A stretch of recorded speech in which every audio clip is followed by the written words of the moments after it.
Hi, man, peace. So I watched the San Antonio Spurs basically outpace the Golden State Warriors over the course of Game 4. And what struck me was how much they reminded me of one of the great fighters of the late 80s throughout the 90s, that being Mr. Evander Holyfield, who was not a fighter who I would ever call excellent or spectacular, but he always hovered in between good and extremely good, borderline great. And what you always knew about Evander Holyfield was that he was going to bring it every fight. He was going to give you his best. He was going to always be in shape, sometimes even greater than in shape, because he was going to take PEDs if he had to, allegedly. But once again, he'd always bring it. And it would cause him to defeat fighters that most of the boxing pundits never thought he could beat. And if he caught you on a weeknight when you were not bringing it, he was going to beat you. And that's the San Antonio Spurs. When you analyze all of the Spurs championships, they always won whenever there was a lull in the NBA. They were always there to claim that championship. Whether it was in 1999 when you had the lockout shortened season, in 2003 when they took advantage of the LA Lakers and their team fracturing, that fragility that they had on that team that finally separated Shaq and Kobe. To be honest with you, that team, the LA Lakers, they should have lost the previous year to the Sacramento Kings. So San Antonio came back in 2003 and finally ended that version of the LA dynasty, because it truly didn't end in 2004 with the loss to the Pistons. It ended in 2003 because the San Antonio Spurs exposed enough cracks in the LA Lakers where they were forced to bring in Karl Malone and Gary Payton. And that eventually led to the obliteration of the team because, as most of you guys know, Kobe Bryant and Karl Malone eventually had a personal issue over Kobe's wife and other things. But that's another story for another day. In 2007, they were able to win a title over LeBron James as a neophyte when he led his cast of characters who were following him in the LeBron James system, and they swept him because he did not exhibit enough of the wrinkles that would be necessary to defeat them, nor did he have adequate teammates or an infrastructure in the team like he would later have with Pat Riley that would allow him to defeat a team like the San Antonio Spurs. In 2005, let me not forget, they were able to defeat the Detroit Pistons, which were a team that were greater than the sum of their parts. And the Pistons should have won that series had it not been for Rasheed Wallace and his bonehead play that gave up the three-pointer to Robert Horry. They would have won the series. But, it is what it is. What's past is prologue. And as we know, the Spurs were able to win the championship in 2014 when the Miami Heat were on their last legs and Dwayne Wade played like a dead man. To be honest with you, the series that they should have won, which would have been the first great team that they would have beaten while they were somewhere near their top, was the 2013 Miami Heat series. And as we know, Ray Allen came out of nowhere and just snatched victory from the jaws of defeat. Point being is this: the San Antonio Spurs, if you don't bring it every night, they are going to beat you. And I think that Golden State kind of took it for granted that they were going to get the sweep in Game 4, which was a big mistake because that team is still led by their veterans. But anyway, they're going to talk about it. I'm going to chime in. There are some thrilling, nerve-wracking playoff series going on in the NBA right now. We're really lucky, but for the most part, Golden State, San Antonio, it's not one of them. The Warriors are heavy favorites, the Spurs are a franchise in flux, and injuries have robbed us of seeing two of the series' marquee players on the floor. But sometimes, one of those moments you'll end up remembering from a particular postseason comes from one of the games you don't expect. And that's what we got in San Antonio yesterday, courtesy of Manu Ginobili. And I want to make this clear. It was not special watching Manu in some sentimental career Look at Manu, looking like that white boy in that movie Powder. retrospective gold watch retirement gift sort of way. Although, indeed, the 40-year-old may retire this summer, and these may have been. He's not going to retire. Manu is a basketball junkie. He's not going anywhere. On his home court. Now, as usual, it was special watching Manu because of the actual basketball he played. He was key to San Antonio, spending much of the game with a lead, doing things like this. Which, come on. It's Manu. The Warriors should know better than to fall for the banana in the tailpipe twice in 4 seconds. Come on. And when toward the end of the game, Golden State inevitably closed the gap, Manu was the one who simply put his foot down and said no, scoring 10 of his 16 points in the fourth quarter. Manu Ginobili is one of the great glue guy players in NBA history. He's going to go to the Hall of Fame just because of his ability to basically act as a plug-and-play component on that team. Very essential. Reminds me a lot of a left-handed version of Joe Dumars. His basketball IQ is probably only second to Rondo in today's NBA. And I'll give LeBron James honorable mention, but due to the fact that LeBron really doesn't play in an actual basketball system, I have to put him underneath Rondo and, of course, Manu Ginobili. Chris Paul will put up there as well. The problem with Chris Paul is that he panics in pressurized situations. Take a look at this sidestep three.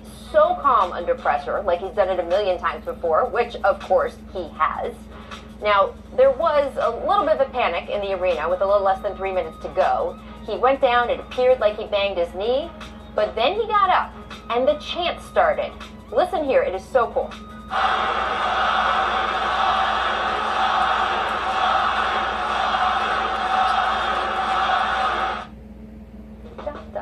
Manu would stay in, and not much later he did that, so yeah, he was totally fine. And he finished things off with this three, which was also fitting because, well, now listen to Steve Kerr. I smiled when he made that corner three right in front of us at the end of the game. It was just so typical Manu. I know he's old because he was my teammate, and I'm old as dirt, and so if I played with him, he must be old. It's a great night for Spurs fans all around, and not just because they avoided a sweep, but also because just maybe they took a little nick out of the Warriors as they did it. And no, I am not suggesting at all that Golden State could now lose this series. That remains near impossible. So what the hell are you saying then? But the Spurs did a couple things that could come back to bite the Warriors down the road. First, they switched up their defensive matchups to perhaps create a blueprint for a more talented team. Yes, a blueprint that has not been effective over the last 4 seasons. Give me a break. Just stick to what you're good at, which is making squeaky voices while you allegedly give your hot takes on basketball. What the Spurs did was show what they've been showing for the last 20 years, which is that in order for you to beat them, you have to kill them. The Golden State Warriors did not show that they were focused for Game 4. They did not come out with the grade A defensive effort that they've been showing since Game 1 of the playoffs. That's all that happened. And of course, they got caught in a little bit of Kevin Durant hero ball. And whenever they get caught into that zone, whenever they face a good team, they are going to lose. I also noticed in Game 4 that the style of offense that the Golden State Warriors played became heavily Kevin Durant-centric, i.e. hero ball, which you always have to be very careful with when you have Kevin Durant on your team, because that is his nature to want to go one-on-one and exhibit a lot of his offensive repertoire. And that can be an issue. So that is the main reason why it's important to bring back Steph Curry, because what Steph Curry does, which makes him so invaluable, is not only is he a potent offensive weapon, but his style of play constantly reminds the rest of his teammates to make economical decisions with the basketball on the offensive end. Creating exactly the kind of turnovers that we know can unspool the Warriors. Second, they extended this series to 5 games, which weirdly both shaves down Golden State's rest and prep time for its next series, but also because of the quirks of the NBA calendar, doesn't actually push back the start of that series, which at least would have been good for those hoping to have Steph Curry back for as many. Why would that be an issue? Since as long as I've been watching basketball, if one team swept their first round series and the other team went 7 games, or back in the day 5 games, you knew that that next series was going to start in 2 days. That's nothing new. Your prep time is going to be your prep time. You've already played them 4 games in the regular season. You know what they like to run. It shouldn't take more than a day and a half to go through the film of the 4 games against Portland. You know that they're not going to play you the same way that they played the Portland Trail Blazers, because they knew when they suited up against Portland what Portland was going to do, which was run their offense completely through their 2 guards, Damian Lillard and CJ McCollum, only pass to their teammates when they had to, which makes them very easy to defend. I guarantee you that Alvin Troutmouth Gentry is racking his brain right now, trying to figure out what they're going to do, knowing that Steph Curry will most likely be back no later than Game 2 unless he has a major setback. That's what makes Golden State so potent. They move the basketball, and they feed the hot man. And when you bring back Steph Curry, you're bringing back one of the, at very worst, top 3 players in the NBA. And to be quite frank with you, probably the number 1 most impactful offensive player in the NBA. So New Orleans, they know what they're up against. I think that they are going to give Golden State a hard time, most likely 5 or 6 game series. This series against San Antonio being elongated is not going to hurt them unless they lose game 5. Any second round games is possible. And look, I have no idea if the Warriors will in fact be vulnerable later in these playoffs. But I do know if they are, and the Spurs turn out to have had something to do with that, Manu Ginobili will be sitting on a beach chair somewhere, smiling. And well, somehow, if the Golden State Warriors happen to lose a game in the NBA Finals to the Toronto Raptors or the Philadelphia 76ers or the Cleveland Cavaliers, your dumbass will try to look back at Game 4 between the Golden State Warriors and the San Antonio Spurs and correlate them in some type of way. And not in some sentimental way, in a basketball killer way, because that is what he is. And long after these playoffs are over, that is one of the things we will definitely remember. Lovely. Let me say this about Manu Ginobili. On another team where he was showcased, he could have been a 20,000-point scorer in the NBA. I have no doubt about that.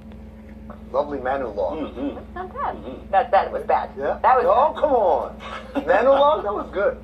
Byron, I want to ask you more about the last part because I know you are not cowering in fear, worried about the Warriors advancing to the next round. But the way they came out in this one, the way the Spurs were able to do what they did that tell you anything about Golden State and where they are in this postseason? Not really. I mean, you got to look at San Antonio and you got to understand the circumstances and the situation. Playing with a heavy heart. You know, their coach, their leader, just lost his beautiful wife. So you knew these. The mainstream liberal sports media, they spend so much time trying to correlate, connect all of these off the court, off the field personal issues with teams being galvanized behind the coach or their teammate losing a loved one. We're going out there, we're going to win one for the Gipper, all this nonsense. Their job is to put the ball in the basket, to defend their opponent when they're on defense. That's it. But sports is one of the religions of this society. You knew these guys were going to come out and play with a lot of heart, a lot of effort, and they are the Spurs. You know, they got a lot of pride in this organization. So Absolutely, they're the Evander Holyfield of the NBA. If you show up on an off night, they're gonna tax that ass. There's no doubt about that. You see what Evander did to Mike Tyson. You see what he did to Riddick Bowe. Now, of course, certain people will say, well, Evander was on steroids. Well, he most likely was on performance-enhancing drugs. That's why I stated, when you fought Evander, you knew he was always going to be in shape, sometimes above great shape. So they didn't want to get swept. So you knew they were going to give Golden State everything they had. Golden State, I thought, played a pretty good game. You know, despite the turnovers and things, missing layups and missing. They played an okay game. They didn't move the ball enough on offense, and they were not intense enough on defense. The only player who truly showed up to play was Draymond. Missing all this stuff. I thought they played a pretty good game. They had a chance to win this game. But you got to give all the credit to the San Antonio Spurs. But does this mean, in my eyes, that this is going to somehow say, oh, Golden State is not as good as we thought they were? Because they still are. Yeah. They're still missing one of their best players and one of the best players in this league. And I still think he's getting ready. You know, watching him warm up, you know, he's getting ready for that second series, and it's going to be a doozy. I think the second series is going to be fun. Yeah, no. The second series is going to be very fun. It's going to be extremely interesting to see how and what Jrue Holiday and Rajon Rondo are going to try to do against Klay Thompson and Steph Curry, and in what manner they're going to try to do it. And of course, how is Golden State going to defend Anthony Davis? I can see Kevin Durant accepting the challenge in regards to that matchup.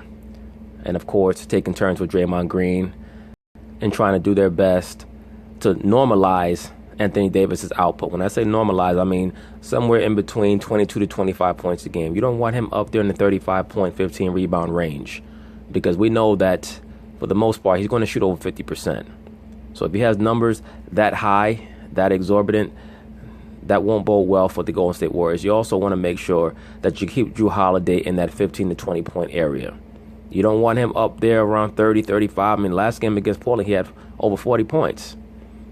If you're going to allow Jrue Holiday to do that, you're not going to win a game in the series. And I'm talking about the Portland Trail Blazers. They were not good enough to give up everything. They gave up everything. You can't give up 30 points a game to Drew Holiday and 30 points a game to Anthony Davis. And then you got Rondo out there looking like Magic Johnson. So I don't expect any of those issues to be as outstanding when they face the Golden State Warriors. But they will be a problem because they have a lot of experience and they have a lot of verve. It's the NBA, right? The Spurs aren't the Suns or the Kings. Right. They're a good team too, so they're allowed to. We're not talking. Even I'm if just they saying. take extraneous shots But at other franchises. But this is. I want to point out something. Shouldn't that be enough? I want to point out something here. You see that? Too much one-on-one. Too much one-on-one. There was a point in the fourth quarter last night where they turned into the Golden State Thunder, where it's like, okay, he's going to dribble around, and That's why I stated you have to watch Kevin Durant. You have to monitor him because old habits die hard. There was a point during last season, early in the regular season, where Draymond had to constantly castigate Kevin Durant for allowing himself to fall into that one-on-one machismo style of play that got you nowhere when you were with the OKC Thunder. So don't bring that shit here. We have to move the basketball and feed the hot man. It's easy for you to get your baskets, and I said this a long time ago. Kevin Durant takes way too many three-point shots off the dribble. There's no reason why he should be taking that many three-point shots off the dribble. To be quite honest with you, I think that his offensive repertoire should be limited to 20 feet and in. You're a 7-footer who can dribble near the level of an off guard. Take your ass down there on the elbow and work from there. Let Klay Thompson work on the outside. When Steph comes back, he should be the only one taking three-point shots off the dribble because that's his forte. That is not Kevin Durant's forte. I'm not saying that he can't do it, but that's not when he's at his best. Now that you're on a team with 4 of the top 30 players in the NBA, you have time to do only what you need to do. You don't have to do what you feel like needs to be done. Do what you need to do. It's a big difference. When you're playing in a way where you're doing what you feel like needs to be done, you're normally doing too much. When you're doing what you need to do, that means that you have a role, you have a place on offense and on defense, and you have to fulfill your role. And of course, now that Steph is out, it's going to throw the offense out of whack a little bit, out of balance. But he cannot allow himself to become 2015 KD because that's not going to help anyone. We all know you can get 35 points whenever you want. But if you're getting 35 points and you're shooting 14 of 32 from the field, that's not helping the team. and take a pull-up jump shot, and we're all just going to sit down and watch. That's not their identity. Mm-hmm. They can't get trapped in that. And you're going to see in today's show, we're going to go back to a theme about a lot of these series this weekend where teams reverted to bad habits that are not what got them. Are you teasing the Raptors segment I'm in the teasing middle a lot of this segment? I'm saying I'm going to bring it up a bunch of times for a lot of different series where you can't get stuck in that. That's not how you play. That's not what brought you success all year long. And even though, look, if I had to pick one person in the league to do that, it would be that guy. But that's not the best use of their offense and their players. Absolutely, and I wouldn't pick anyone to play like that because that's not going to result in victories.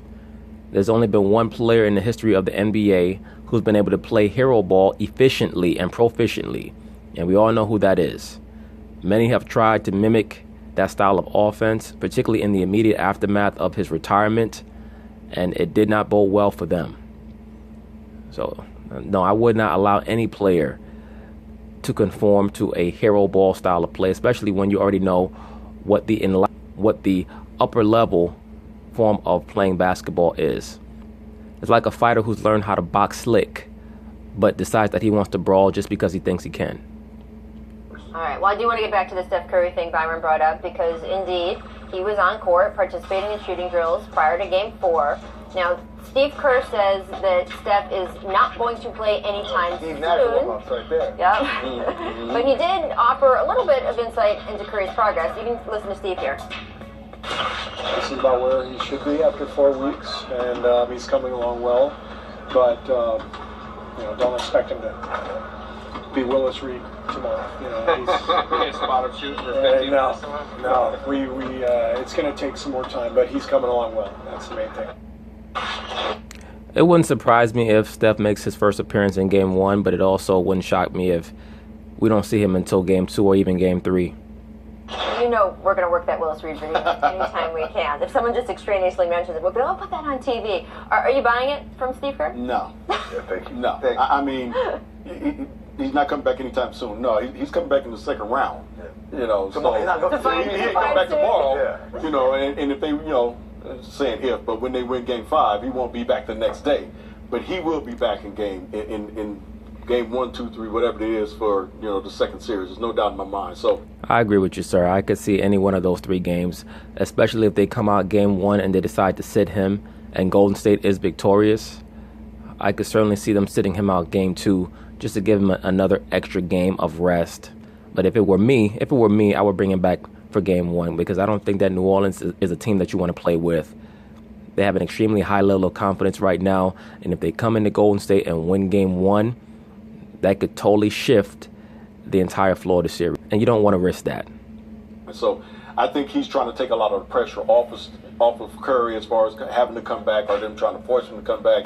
Hey, he's not going to come back anytime soon. You know, he's progressing Right, nicely. so, by the way, behind so this was an interview we did with Steve the eve of the playoffs. This was our junk playoff preview special. He's talking to us in part about Steph not really being ready and everything behind it. I don't even know he's going to be back on the court. Right. That's set. Look, by the way, Steve is doing his job, right? At 2 Absolutely. fronts. First of all, Absolutely. making sure the rest of the team is not waiting for the cavalry to come, making sure the fans are the same way. And also, we know it is a huge subject of examination how fast Steph Curry came back in the 2016 playoffs with similar injury, and did he come back too soon? So it's his job to be cautious, right? Well, I mean, he didn't come back too soon in those playoffs. They should have won, right? He wasn't 100%, but they should have won. That's another story for Absolutely. another day. I think Don't be stealing my saying, Amino Hassan. the balance is how long do I hold him?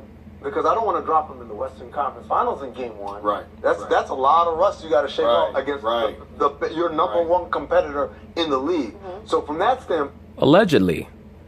Now, we're going to assume that the Houston Rockets are going to be there, but you never know.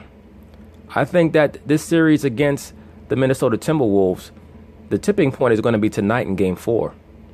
there is an internal clock of when do we bring him back. But at the same time, like you said, Rachel, you don't want him out there hobbling or limping because, again, that's what we talked about. That's how other injuries happen.